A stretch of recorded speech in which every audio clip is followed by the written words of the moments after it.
Nossa série é Qual é a cara da sua alegria? Exposição das bem-aventuranças. As bem-aventuranças estão lá em Mateus capítulo 5. É o início do chamado Sermão do Monte.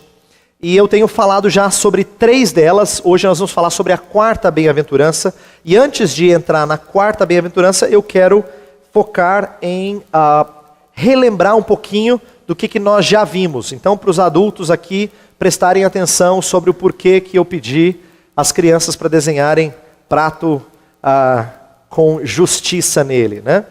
Olha só, o que nós vimos até aqui? Nós vimos que as bem-aventuranças apresentam um caminho que é paradoxal para a alegria. Quando eu digo paradoxal é porque é diferente do que as pessoas estão acostumadas a pensar. Então imagina um mendigo de sucesso nos negócios. Imagina, né, um programa de televisão dizendo: hoje nós vamos entrevistar um mendigo que muito bem sucedido nos negócios. Você fala: não, um cara que era bem sucedido que ficou mendigo. Não, ele continua mendigo, mas muito bem sucedido nos negócios. Estranho, mas essa é a ideia da primeira bem-aventurança. Ou senão, o que é feliz porque chora de tristeza. Fala assim: eu estou chorando, mas eu estou muito alegre. Ah, você está chorando de alegria? Não, estou chorando de tristeza, mas eu estou muito alegre. Também outro paradoxo, né? Ou o manso que adquiriu muita terra. Consegui muita coisa. Mas por quê? Porque você é uma pessoa proativa? Não, sou manso. Ou você é uma pessoa que passou a perna em pessoas, ou conseguiu? Não, manso. Então, as 3 bem-aventuranças que nós já vimos apresentam esse caminho paradoxal, e a 4ª não é diferente. É mais um paradoxo. A satisfação dos que continuam famintos. Hoje eu vou falar sobre gente que tem fome, tem sede, mas está satisfeito. E vai continuar sendo satisfeito. E vai buscar mais satisfação, mas continua com fome e com sede. Tá? Não é muito normal a gente falar assim, ó, estou satisfeito, mas estou com fome. Jesus vai falar de estar com fome e ainda assim encontrar satisfação. A 4ª bem-aventurança, que é a que a gente vai estudar hoje, ela segue a sequência progressiva da série. Eu quero que você preste atenção nisso para ficar claro o que eu vou ensinar hoje. Quando Jesus apresenta a série, as bem-aventuranças nessa ordem que Mateus colocou, faz muito sentido a ordem que Mateus organizou o ensinamento de Jesus. Porque a primeira reação diante de Deus é reconhecer a sua bancarrota espiritual. Foi a primeira bem-aventurança. Aí você chora pelos seus pecados, a 2ª bem-aventurança.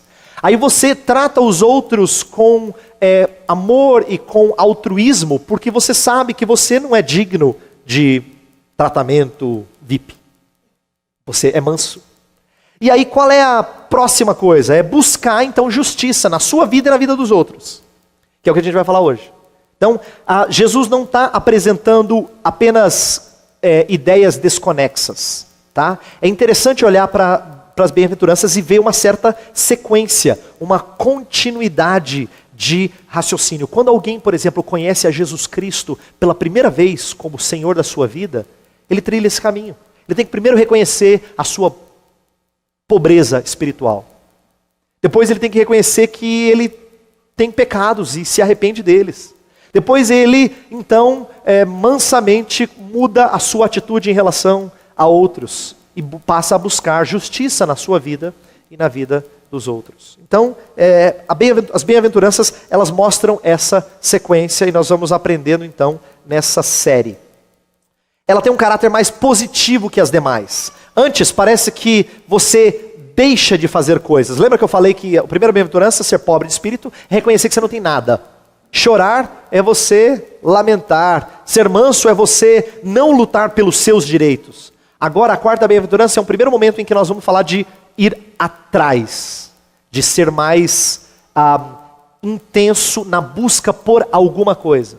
Todas são virtudes importantes, mas agora ela vai entrar numa bem-aventurança que diz respeito a essa proatividade. Tá? Um título que eu dei para a mensagem de hoje é O Faminto Satisfeito, e o texto é esse que está aí, impresso no boletim: bem-aventurados os que têm fome e sede de justiça, pois serão satisfeitos. Então a gente vai falar dessa satisfação de quem tem fome e sede, mas outro tipo de fome e sede, né? Diferente da comum, mas uma fome e sede por justiça. Eu quero começar com algo que eu ouvi muitos anos atrás por parte de um pastor, renomado inclusive no meio evangélico, e que quando ele falou essa frase acendeu uma luzinha. Eu falei: opa, acho que tem coisa que não está muito certa. Eu lembro quando ele disse assim, ele estava pregando, explicando a necessidade de a gente corrigir coisas na nossa vida, e ele falou assim, Deus não quer perfeição, Deus quer coerência. Aí eu falei, peraí, Deus não quer perfeição? Não é isso que a Bíblia diz. A Bíblia fala que sem santidade ninguém verá o Senhor, e santidade significa perfeição de conduta. A Bíblia fala também que nós temos que ser santos como nosso Pai Celeste é santo. Pedro convoca as pessoas a buscarem isso. Por que eu estou apresentando esse padrão da Bíblia? O padrão da Bíblia é muito mais alto do que as pessoas estão acostumadas a buscar. E me parece haver uma certa satisfação por menos. A gente se satisfaz com pouco. Por quê? Se eu falar assim, que o alvo de vocês, onde vocês têm que chegar é perfeição. Você fala assim, Heber, cansa, ninguém é perfeito. Ninguém é perfeito, a gente não consegue isso. A gente lamenta, a gente tem dificuldades. Então, me parece que por causa da nossa imperfeição, a gente se satisfaz com algo abaixo do padrão que Deus coloca. Isso em relação ao trabalho, à família, à vida pessoal. Se alguém te contesta em relação à sua postura no trabalho, se ela é uma postura ética ou não, você diz... É difícil, é meio cinza essa área. Você quer dizer assim, não é preto no branco, é cinza. Talvez é uma maneira da gente mostrar que tem certas coisas que a gente ainda faz e que nós temos dificuldades de entender que há erro nisso. A gente se satisfaz com algo abaixo, talvez, do padrão que Deus coloca. A mesma coisa na família. Todo mundo tem dificuldades na família, a gente justifica assim, né? Mas briga, todo mundo briga. Como se fosse ok, contanto que a gente se ame depois. Dificuldades todo mundo tem. Filho adolescente, você sabe como é que é, né? Ou qualquer que seja a desculpa, mostrando que às vezes a gente se satisfaz com um padrão abaixo do padrão de Deus. A gente diz, tudo bem, minha família não está tão mal assim. Porque você se satisfaz com um padrão abaixo. Na vida pessoal também, nós temos nossas falhas, mas a gente sabe que ninguém é perfeito. Meu ponto é dizer que me parece mais comum do que às vezes a gente admite. Que a gente vem na igreja, ouve falar desse Jesus Cristo que foi perfeito, mas parece que ele é só exemplo para a gente tentar, mas a gente sabe que ninguém vai chegar lá. Então a gente se satisfaz com algo mais abaixo. E isso foge daquilo que a Bíblia Sagrada nos convoca a fazer, a ter fome e sede por coisas como essas. Lembra, perfeição é sim o alvo e deveria ser o alvo de todos nós. Paulo, lá em Filipenses capítulo 3, tem um texto muito bonito. Ele fala assim, não que eu já tenha alcançado a perfeição, mas prossigo para o alvo. Esquecendo-me das coisas que para trás ficam e avançando para as que diante de mim estão, prossigo para o prêmio da soberana vocação que está em Cristo Jesus. Por que é interessante esse texto? Ele fala de que... Paulo é um homem que dedicou muito para Cristo. O texto que vem logo antes de Filipenses 3, 12, o texto até o verso 11, fala que ele tinha muitos méritos, vamos dizer assim, aos olhos da sociedade. Diante da sociedade dele, ele era um homem muito respeitado. E ele diz, eu abandonei tudo isso por causa de Jesus Cristo. Aí você fala, nossa, Paulo é demais. Ele fala, não, você não entendeu. Eu ainda não atingi. Eu não cheguei lá. Mas eu prossigo. Eu estou buscando. Eu quero chegar lá. Eu tenho fome e sede disso. Eu anseio chegar no alvo para o qual Cristo Jesus me conquistou. Ele fala isso. Prossigo para o alvo para o qual fui conquistado por Cristo Jesus. Então, essa ideia de buscar, de não se satisfazer com o patamar que ele tinha atingido, é próprio de quem entendeu essa bem-aventurança. Então, coerência não basta, perfeição sim. Que justiça? Vamos falar o que é ter fome e sede de justiça. Justiça em que sentido? Então eu quero aqui falar de coisas um pouco mais abrangentes talvez, do que você esteja acostumado a pensar, até do que eu às vezes estou acostumado a pensar, por isso que a gente estuda a Bíblia Sagrada, para tentar tirar mais verdades aqui. Justiça na Bíblia não é só andar corretamente. Esse é o que normalmente vem à nossa mente com mais frequência. Mas tem um aspecto legal, um aspecto moral e um aspecto social. É muito amplo. Quando a gente fala assim que nós temos que ter fome e sede de justiça, eu vou defender que nós temos que ter fome e sede de justiça nos 3 aspectos, de forma bastante ampla. Então vamos falar de cada uma delas. No sentido legal, tem a ver com o que na Bíblia é chamado de justificação. O que é isso? Quando nós nos apresentamos diante de Deus e estamos abaixo do padrão de Deus, legalmente Deus tem direito de nos condenar. Mas nós temos que ter anseio por não sermos condenados por Deus. Se isso é assim, então há uma doutrina na Bíblia que fala perfeitamente ao nosso coração, que é a doutrina da justificação, em que a justiça de Cristo é considerada nossa quando nós cremos nele. Ela é no tribunal, legalmente falando, ela é tida por nossa. A palavra usada no Novo Testamento é que ela nos é imputada, ela nos é creditada, como se fosse justiça nossa. Esse é um sentido em que eu e você temos que ter fome e sede de justiça. Vou dar um exemplo. Olha como as pessoas estão abaixo do desejo de serem perfeitas em relação a Deus. Eu já contei essa ilustração, mas eu vou contar de uma outra forma. Eu lembro de estar fazendo uma viagem há uns 2 anos atrás, e eu cheguei num aeroporto e de lá um taxista me levou para o lugar em que eu ia dar algumas palestras. E era um caminho meio longo, e eu fui conversando com ele. Ele é uma pessoa com alguns vínculos religiosos, mas não tão firme assim no seu suposto cristianismo, né? Como acontece com muita gente no Brasil que se julga apreciador de Jesus Cristo, mas não entende muita coisa. E aí eu fui falando para ele sobre como é que Deus nos vê. E eu falei assim, olha, muitas vezes a gente tem a impressão que Deus olha para a gente e mede, coloca numa balança as coisas boas que você fez e as coisas ruins que você fez. E se pesa para o lado das coisas boas, Deus fala assim, tudo bem, você é uma pessoa boa. Aí eu falei para ele assim, não é assim? Ele falou, eu acho que é assim. Eu falei, não é assim. Sinto lhe dizer, não é assim. Porque Deus tem um padrão muito mais alto que você está acostumado. Deus mede você por um padrão altíssimo. Aí eu contei uma ilustração que eu já contei aqui para vocês. Eu falei assim, é igual um lençol que não precisa ser manchado por inteiro para ser considerado sujo. Basta uma mancha no meio dele e você diz, vamos colocar para lavar. Diante de Deus, aí eu citei Tiago 2,10, fala, se você transgride um só mandamento, você é culpado de todos eles. Por que eu estou contando essa história? Nessa conversa com esse taxista, o que eu estava evidenciando, percebendo na prática, é que as pessoas acham que Deus as aceita porque elas são relativamente boas. Legalmente você está em problemas, a não ser que você tenha perfeição.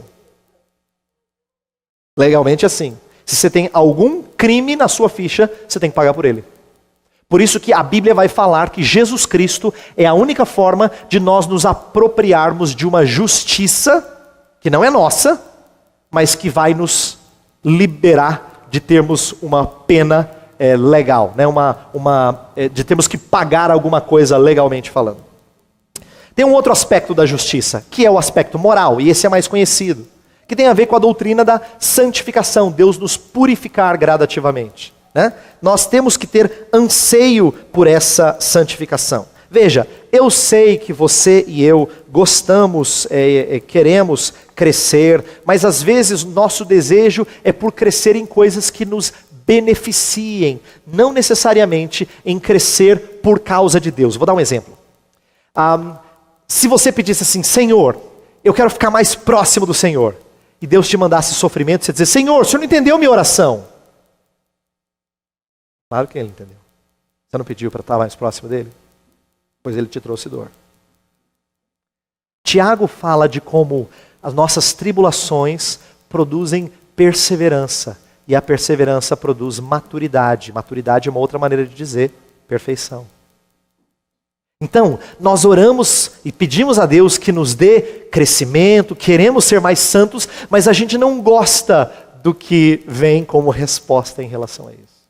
Quem tem fome e sede de justiça é aquele que vai dizer, Senhor, eu quero ser mais santo, independente da dor. Mais perto quero estar, meu Deus, de Ti, ainda que seja a dor que me una a Ti. Esse é o desejo de quem tem fome e sede de justiça. E um terceiro é o aspecto social, e às vezes a gente se esquece desse. Tem a ver com amor ao próximo, tem a ver com lutar contra aqueles que são oprimidos e são tirados de suas liberdades, com aqueles que têm sofrido injustiças nesse mundo. Nós temos que nos sentir inquietos em relação às injustiças desse mundo, de nossa sociedade e do planeta em geral. E temos que ser proativos em busca de justiça. Naquilo que é do nosso alcance, nós temos que lutar por justiça. Por que eu estou falando desses três aspectos? Porque essa bem-aventurança almeja justiça em todo lugar. Ela não se satisfaz com justiça pessoal ou só com justiça social. Tem muita gente que, se eu falasse só desse terceiro aspecto, ele ia dizer: isso mesmo, pastor. O senhor tinha que falar lá na Câmara dos Vereadores. Ou tinha que falar isso lá no fórum, ou tinha que falar isso lá em Brasília, ou sei lá, qualquer aplicação assim para o governo, seja municipal, estadual. Mas muitas pessoas que falam que gostam dessa justiça não buscam os primeiros dois aspectos, que são uma justiça pessoal. E vice-versa. Às vezes a gente tem zelo pelas duas primeiras, mas não tem pela terceira. Então quem tem fome e sede de justiça, quer justiça em todos os âmbitos, em todos os aspectos. Agora, deixa eu falar um pouquinho da intensidade do anseio. Por quê? Porque a expressão que Jesus usa, fome e sede, é para destacar quanto que você deseja. Nós lemos o Salmo 63, o Salmo 42 é um outro salmo muito conhecido também, que fala desse anseio por Deus. Salmo 42, verso 1 e 2 fala assim: como a corça anseia por águas correntes, a minha alma anseia por ti, ó Deus. A minha alma tem sede de Deus, do Deus vivo. Quando poderia entrar para apresentar-me a Deus? Então, a ideia de ter sede, pelo quê? Por justiça. O que é isso? Em suma, é ter sede por Deus e pelas suas coisas. Então, os escritores do livro de Salmos, das poesias em Salmos, muitas vezes traduziam esse anseio, essa fome e essa sede, por sede de Deus, anseio por Deus. Fome e sede não são expressões de quem não tem comida ou bebida há algumas horas, mas de privação muito mais delongada. Por que eu estou falando isso? Porque a maioria de nós tem um pouco de dificuldade de entender a força dessa bem-aventurança. Porque para nós fome é passar uma hora do almoço, ou de repente pular algumas horas pular uma refeição, 2 refeições, ou ficar algumas horas sem beber quando está muito quente, sem beber um copo d'água. Para nós é isso que é fome e sede, para a maioria de nós. Nós aqui, talvez com raras exceções, talvez nenhuma, nunca passamos por privações tamanhas que o nosso corpo ficou desnutrido, ficou completamente carente de comida e de bebida. Jesus está falando de um anseio de quem sente profundamente essa necessidade, a ponto de exigir prioridade.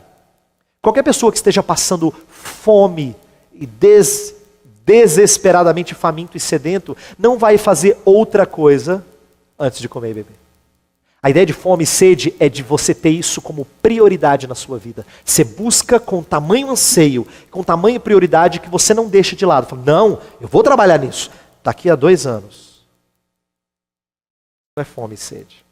Fome e sede exigem busca imediata. Tanto é que o texto paralelo em Lucas fala: bem-aventurados os que agora têm fome e sede.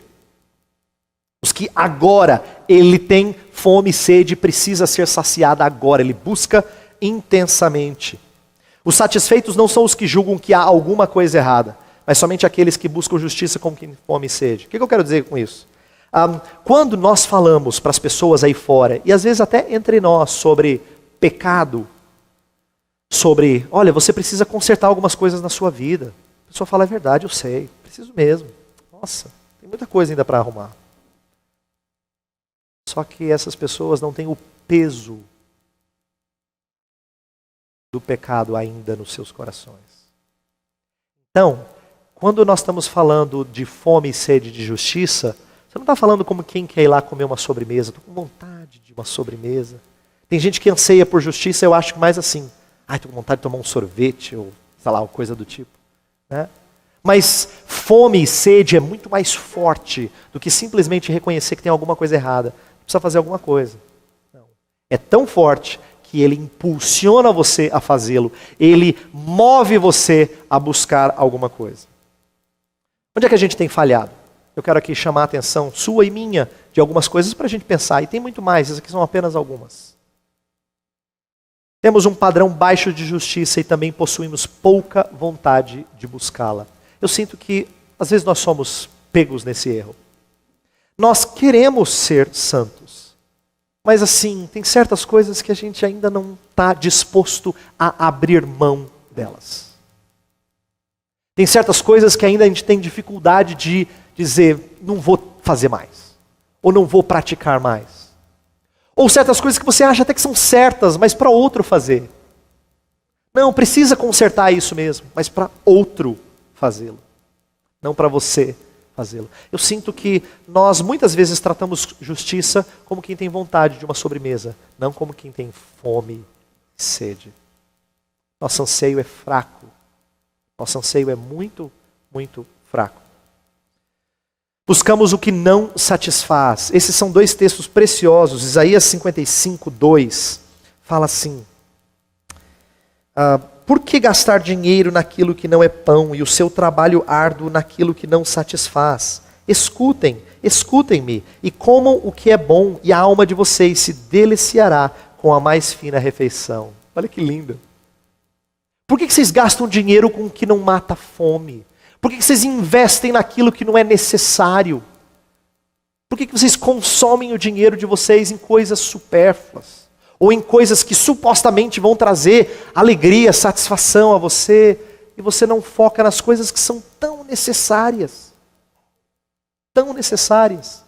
Aí o texto convida, busca aquilo que sacia, que vai deixar a sua alma satisfeita. O texto de Jeremias fala assim que o povo de Deus abandonou a Deus e buscou cisternas rotas. Então, às vezes nós buscamos aquilo que não satisfaz. Nós podemos ter um ímpeto forte por alguma coisa, mas nem sempre é por justiça. Aí eu coloco, onde é que está o seu coração? Riquezas, sucesso profissional, família, são apenas algumas coisas. E eu quero que você olhe para essas coisas com moderação, não olhe com extremismo. Porque eu já falei isso antes aqui na congregação, às vezes a gente tem a impressão de que riqueza é o que os outros querem. É aquele pessoal ganancioso. Eu não. Eu só quero estabilidade. Né? Ou sucesso profissional é o que os outros querem, que pisam uns nos outros. Eu não, eu só quero estar tranquilo na empresa. Quero chegar no posto tal. Ou família, uma coisa tão nobre. Se alguém fala assim, olha, estou gastando a minha vida para abençoar minha família. Fala, puxa vida, tem coisa mais nobre do que isso. Mas se o nosso coração está nessas coisas, ao invés de na justiça de Deus, então essas coisas se tornaram ídolos para a gente. Até família. Até coisa tão preciosa como família. Será que o Senhor é a nossa porção? Lembra, às vezes a Escritura coloca assim como quem tem sede de Deus, ele fala assim, a minha porção é o Senhor. O que está no meu prato é o Senhor. As crianças desenharam prato com garfo, faca e colocaram justiça, porque esse tem que ser o alimento delas, elas têm que ser ensinadas isso desde pequenininhas. E nós temos que ser aqueles que instruem elas a buscarem justiça com fome e sede. Eu quero terminar falando da satisfação de quem é faminto. Quem tem fome e sede da justiça legal, pode ter em Cristo, na imputação dos seus méritos, eu falei disso antes, como sendo aquilo que satisfaz. É tão bom, por exemplo, apresentar-se diante de Deus livre de qualquer peso, porque você sabe que você foi perdoado. Uma coisa que é libertadora na vida de alguém é sentir-se perdoado. Então, a imputação dos méritos de Cristo nos fazem satisfeitas. Ou a obra santificadora do Espírito. Como é gostoso a gente ver o Espírito Santo que habita dentro do coração dos cristãos, transformando-os, limpando-os. Sabe uma coisa preciosa daquilo que o cristianismo prega? Nós não pregamos transformação de fora para dentro, mas transformação de dentro para fora. Você não vem com todos os métodos ou com todas as práticas para mudar quem você é. O Espírito Santo de Deus muda quem você é e, consequentemente, as suas práticas mudam.